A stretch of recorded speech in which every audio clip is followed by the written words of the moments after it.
우리가 좀 대처하고 준비해야 될 것 같습니다. 여러분 확진자 소식을 듣다 보면 참, 마음이 무겁고 힘드시죠? 야, 1000명대를 넘어섰다. 앞으로 어떻게 하면 좋을까? 여러분 글쎄요. 어, 우리에게 있어서 뭐 백신 개발이 되어서 백신이 보급되고 그래 그 주사 맞으면 그때까지 참고 기다리자. 그것이 소망이 아니라 여러분 언제나 날마다 매일매일 주님 오시면 주님 만나야겠다. 주님과 함께 해야겠다. 그것이 우리의 소망이 되고 위로가 되고 힘이 되기를 예수님의 이름으로 축원합니다. 6월절 은혜, 그 보혈의 은혜가 예수 그리스도의 십자가의 능력이 우리를 지키고 우리에게 힘이 되기를 바라는 것이죠. 그 본질에 집중하고 그 은혜로 우리는 세상의 소식보다 말씀이 들려주는 소망의 소식들, 그 말씀이 우리에게 무슨 말씀을 하는지 거기에 집중할 수 있는 시간들 되었으면 좋겠습니다. 저도 사람들 말 들으면 참 마음이 힘들 때가 있습니다. 이렇게 생각하구나. 이렇게 판단할 수도 있구나. 그러나 하나님의 말씀은 전혀 뜻밖의 우리에게 소망을 주고 있고 우리에게 생명을 주고 있습니다. 그래서 그 생명의 말씀 오늘도 보시려고 하는데요. 우리 한번 20절 말씀부터 보게 되겠습니다. 여러분 눈을 돌려서 여러분 가지고 있는 성경책 보겠습니다. 20절 이렇게 시작하고 있습니다. 역대하 32장 전체적인 이야기를 제가 드리려고 하는 그 중간의 말씀인데요. 6월절의 은혜를 누리고 그리고 회복이 있었는데 갑자기 또 시험이 찾아왔습니다. 환란이 찾아왔습니다. 뭐냐면 아수르가 침략해 들어왔다는 것입니다. 당시 아수르의 왕이었던 사네립이 이스라엘, 유다를 쳐들어왔습니다. 큰 시험이죠. 그런데 하나님께서는 히스기야를 통해서 사네립, 이 아수르의 공격에 잘 대처하게 하시고 그 싸움에 이기게 하시고 하나님이 큰 간증을 주셨다는 것입니다. 그것이 32장 앞부분에 있는 이야기예요. 그렇다면 20절에 누가 등장하냐면 여러분 히스기야 왕이 아모스의 아들 선지자 이사야와 더불어 이렇게 이야기하고 있습니다. 여러분 어려움이 왔을 때 시험이 왔을 때 어떤 역사가 일어나야 되냐면 동역하는 역사가 일어나야 됩니다. 함께하는 일들이 일어나야 됩니다. 왕과 선지자 이사야가 협력하고 있다는 거예요. 여러분 이런 역사가 일어나야 됩니다. 담임 목사와 장로가 협력해야 되고 담임 목사와 권사와 집사가 협력해야 돼요. 여러분 큰 시험이 왔습니다. 아수르가 공격해 들어옵니다. 우리의 인생 가운데 큰 어려움이 찾아왔습니다. 그때 여러분들 담임 목사에게 기도를 청하세요. 함께 기도해 주세요. 이 기도 제목에 목사님이 기도해 주셨으면 좋겠습니다. 그 기도의 요청이 여러분들에게 있어야 되겠습니다. 그렇게 기도했더니 여러분 어떤 역사가 있었을까요? 성경 말씀 20절 후반절에 하늘을 향하여 부르짖어 기도했습니다. 이사야 선지자도 기도하고요. 히스기야 왕도 함께 기도합니다. 그랬더니 21절에 여호와께서 한 천사를 보내어 이렇게 시작합니다. 한 천사를 보내서 아수르 왕의 진영에서 모든 큰 용사와 대장과 지휘관들을 멸하신지라. 여러분 혼자 싸우지 않았습니다. 그저 기도하는 것이 전쟁에서의 큰 능력이 되었습니다. 그런데 그 기도 역시 히스기야의 기도, 선지자 이사야의 기도, 그 기도를 하나님께서 들으셨더니 성령을 보내신 거예요. 우리의 인생 가운데 이 자리에 제가 바라보고 있는 여러분들의 인생 가운데 제가 기도합니다. 또 여러분들이 함께 기도합니다. 당신의 인생에 찾아왔던 아수르의 공격, 그 어떤 시험이 왔어도 하나님께서 천사를 보내시고 성령을 보내셔서 큰 승리를 우리에게 주실 줄로 믿습니다. 여러분 믿으십니까? 제가 어제 예배 드리면서 이렇게 얼굴을 바라보지 못하는 게 가장 큰 안타까움이었습니다. 찾아오신 20명 그 미만의 숫자 말고 정말 이렇게 저를 바라보면서 예배하실 한 분 한 분이 있을 텐데 제가 보지 못하는 게 참 안타까움이었는데, 그러나 지금 제가 여러분들을 보고 있는데요. 저와 여러분 각 개인이 나 혼자 기도하는데 힘들다가 아니라, 그래 오늘 선지자 이사야와 함께 기도했잖아요. 여러분들이 기도에 선지자, 목회자, 담임 목사 김지훈 목사님이 함께 기도한다. 이것이 여러분들에게 능력이 되고 힘이 되기를 주 예수님의 이름으로 축원합니다. 여러분 아멘 하셨죠? 히스기야 왕에게 이사야가 있다는 게 얼마나 힘이 되었겠습니까? 여러분 오늘 여러분들에게 제가 힘이 되기를 원합니다. 오늘 이 자리에 있는 정현숙 권사님, 황경숙 권사님, 김충숙 권사님, 김현원 장로님, 김수현 집사님, 이복희 집사님, 안성아 집사님, 양원순 권사님, 정현옥 권사님, 양경옥 권사님, 강정순 집사님, 조성민 집사님, 조인숙 권사님, 김현희 집사님, 문영아 권사님, 이원숙 권사님, 최재인 권사님, 하정자 권사님, 그리고 갤럭시 S9 박형민 사모님, 이 자리에 있는 여러분들의 이름에 선지자 이사야가 있는 것이 아니라 주의 종 담임 목사 김지은 목사가 있다. 그리고 함께 기도한다. 그 기도 때문에 여러분들의 기도 제목에 큰 승리가 있기를 예수님의 이름으로 축원합니다. 오늘 20절부터 21절, 22절 큰 승리가, 여러분 싸우지 않았습니다. 스스로 힘을 낸, 스스로 싸운 일이 아니었어요. 성령께서 싸우셔서 아수르 사내립을 물리치셨습니다. 그리고 오늘 23절 말씀에 보면 여러 사람이 예물을 가지고 예루살렘에 와서 여호와께 드리고 또 보물을 유다 왕 히스기야에게 드린지라 이후부터 히스기야가 모든 나라의 눈에 존귀하게 되었더라. 존경받고 존귀하게 되고 인정받는 모든 일들이 하나님이 하신 승리 때문에 이루어진 거예요. 나를 존중해 주세요. 나를 존귀하게 여겨주세요. 하나님께서 하시는 일입니다. 여러분들 인생 가운데 그런 일들, 히스기야와 같은 은혜가 있기를 주님의 이름으로 축복합니다. 여러분 24절, 그런데요 이게 중요해요. 24절 말씀에 그때 이렇게 시작하죠. 그때가 어떤 일입니까? 아수르 사내립의 공격에 이겼습니다. 전쟁에 큰 승리를 거두고 하나님께서 많은 부귀영화 그리고 존귀하게 되는 그런 역사를 줬죠. 그런데 뜻밖의 히스기야가 병들어 죽게 되었다는 겁니다. 24절에 히스기야가 병들어 죽게 되었더라. 야, 이렇게 훌륭한 사람도 큰 시험 이기고 큰 능력과 간증을 얻게 되었던 이런 인생에게도 이런 시험이 찾아오나? 저는 이게 뜻밖의 위로가 되었으면 좋겠습니다. 히스기야에게도 어려움이 있다는 겁니다. 시험이 찾아왔습니다. 병들었다는 것이죠. 죽게 되었다. 큰 병이 찾아온 거 아니겠습니까? 여러분 이런 거라도 위로 받으세요. 다 병들어요. 죽을 일이 생깁니다. 히스기야에게도 이런 일이 찾아왔죠. 여러분 참 평안했지 않습니까? 축복이 찾아왔지 않습니까?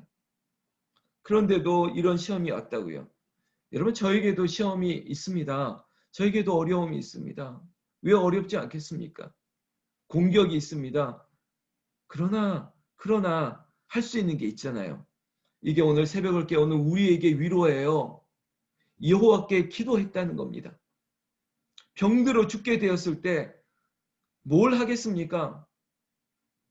여러분 기도할 수 있잖아요.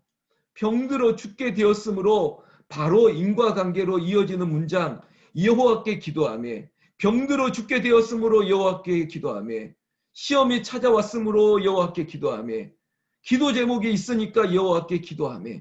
여러분 우리 가운데 있는 모든 일들이 기도할 수 있는 일로 연결되는 것이에요.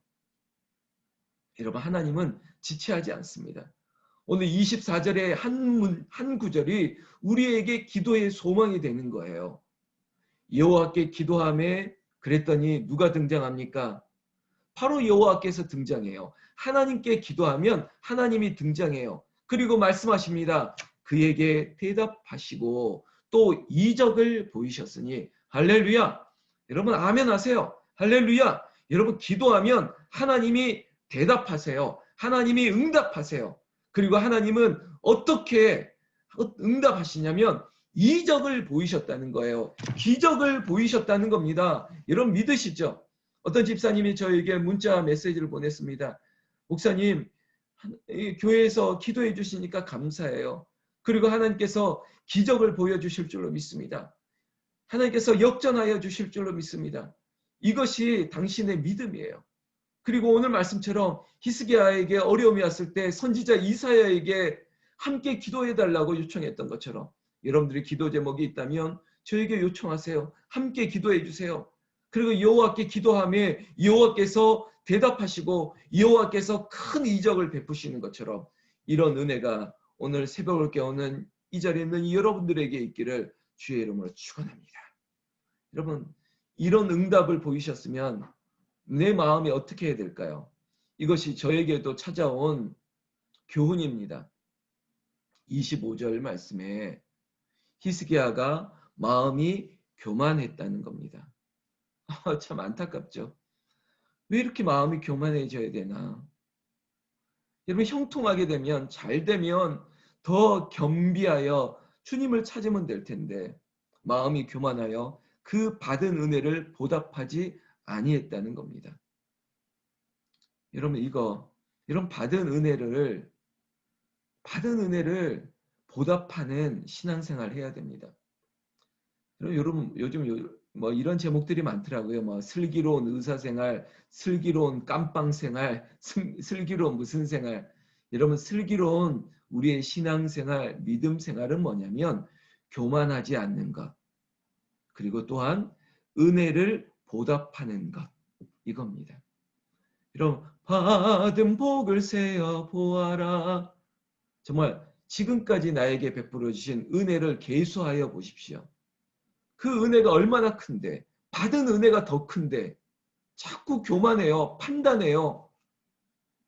그리고 당신에게 나한테는 왜 이런 은혜가 없는지 모르겠다고. 여러분, 은혜가 덮어야 돼요. 요즘 정치권에 보면 이런 말들이 하더라고요. 뭐 정치가 뭘 덮었다. 정치가 뭘 덮었다. 여러분, 그런 말 참 안 좋은 말이에요. 우리에게는요, 이렇게 말해야 돼요. 은혜가 인생을 덮어야 돼요. 은혜가 문제를 덮어야 돼요. 은혜가 나에게 찾아오는 교만과 은혜가 사람에게 정죄하려고 하는 마음이, 은혜가 억울한 마음이, 은혜가 뭐 기타 등등. 여러분, 은혜로 모든 인생을 덮으시기를 예수님의 이름으로 축원합니다. 그리고 보답하는 거예요. 내게 주신 은혜를 무엇으로 보답할꼬? 이것이 시편의 고백이죠. 내게 베푸신 은혜를 나는 어떻게 보답할꼬? 여러분, 짐승도 새끼도 어미새에게 이렇게 보답하지 않습니까? 여러분, 하나님의 은혜에 여러분 꼭 은혜를 보답하는 마음. 성탄의 계절에 동방박사처럼 내가 어떻게 아기 예수께 무엇으로 내가 찾아갈까? 내 마음이 늘 겸손하여서 은혜를 구하는 저 여러분들 되기를 주의 이름으로 축원합니다. 그런데요, 여러분, 이런 교만이 찾아오고 은혜를 보답하지 않으니까 25절 중반절에 하나님의 징계가 찾아옵니다. 진노가 그와 유다와 예루살렘에 내리게 되었더니. 여러분, 이것은 하나님이 깨닫게 하시는 거예요. 근데 이 진노는요, 히스기야 개인에게 끝난 게 아니에요. 히스기야가 교만하고 히스기야가 은혜를 보답하지 않으니까 개인뿐만 아니라 유다와 예루살렘. 여러분, 오늘 우리에게 영적인 사명이 있습니다. 제가 어제 예배 끝나고도 교만하면 안 되겠구나 이런 마음이 들었거든요. 왜냐하면 내가 시험 당하면, 내가 어려움을 당하면 그 교회와 또 우리 교인들에게 어려움이 생길 수 있겠구나. 제가 이런 영적 의무감, 영적 책임감을 느꼈습니다. 마찬가지입니다. 오늘 히스기야의 이 교만 때문에, 이 은혜를 보답하지 않는 이 마음 때문에 유다와 예루살렘 전역에 진노가 내렸다는 것이죠. 여러분, 어떻게 해야 하겠습니까? 방법은 뭡니까? 26절 아주 간단해요. 히스기야가 마음의 교만함을 뉘우쳤다는 것입니다. 제가 뉘우쳐야 돼요. 하나님 나를 용서해 달라고. 제가 교만했습니다. 저를 용서해 달라고. 이 마음이 찾아가니까 26절에 예루살렘 주민들도 그와 같이 하였다는 거예요. 온 백성이 겸비하여 하나님 앞에 회개했습니다. 하나님 우리를 용서해 달라고. 그랬더니 하나님의 진노가 히스기야의 생전에는 그들에게 내리지 아니하였더라. 얼마나 멋집니까? 사랑하는 새벽을 깨우는 여러분, 이 문장 그대로 제가 축복합니다. 주의 종이 성령의 권능으로 주의 종에게 내려주신 그 권세를 가지고 축복합니다. 여러분이 살아있는 동안에 여러분들의 가문과 자녀들과 후손들에게 하나님의 은혜로 가득하시기를, 여러분들이 살아 영적으로 깨어있는 동안에 여러분들의 자녀와 손주들에게 그 어떤 진노가 내리지 않는 역사가 있기를 예수님의 이름으로 축원합니다. 여러분, 히스기야가 있는 동안 27절의 말씀에 보면 부와 영광이 지극한지라. 여러분, 어느 정도인지 지극할 정도로 많은지 모르겠습니다.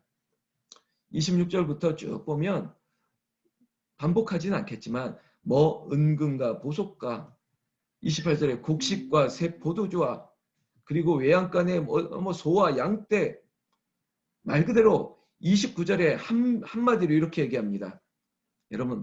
여러분들에게 이런 일들이 있었으면 좋겠습니다. 하나님이 그에게 재산을 심히 많이 주셨음이며. 좋지 않습니까? 하나님이 재산을 심히 많이 주셨다고요. 저에게도 좀 재산을 많이 주셨으면 좋겠습니다. 웃으시는 분들, 목사가 이렇게 돈을 밝혀. 저 돈 좋아합니다. 돈 아주 좋아해요. 좀 이렇게 사례비도 많이 주셨으면 좋겠고, 누가 목사님 좀 쓰세요 하고 돈도 주셨으면 좋겠습니다. 왜냐하면 좀 남들 돕고 싶어서. 정말이에요. 제가 누리려고 돈 많았으면 좋겠다는 게 아니라 저는 부자가 되고 싶습니다. 멋진 부자. 여기 있는 어떤 집사님들이 그랬어요. 저는 어떤 장로님처럼 부자가 되고 싶다고. 교회를 위해서 마음껏 쓰고 싶다고. 정말 그랬으면 좋겠습니다. 여러분, 그런 복 받아야죠. 인색하지 마십시오. 난 여러분들의 남편이, 여러분들의 자녀가, 여러분들이 하시는 모든 일들이 하나님 주신 재산이 심히 많아지는 복이 있기를 예수님의 이름으로 축원합니다. 또 하나, 오늘 두 번째 30절 마지막 한 문장. 그의 모든 일에 형통하였더라. 오늘 시리즈 너무 멋있지 않습니까? 재산이 심히 많아졌다.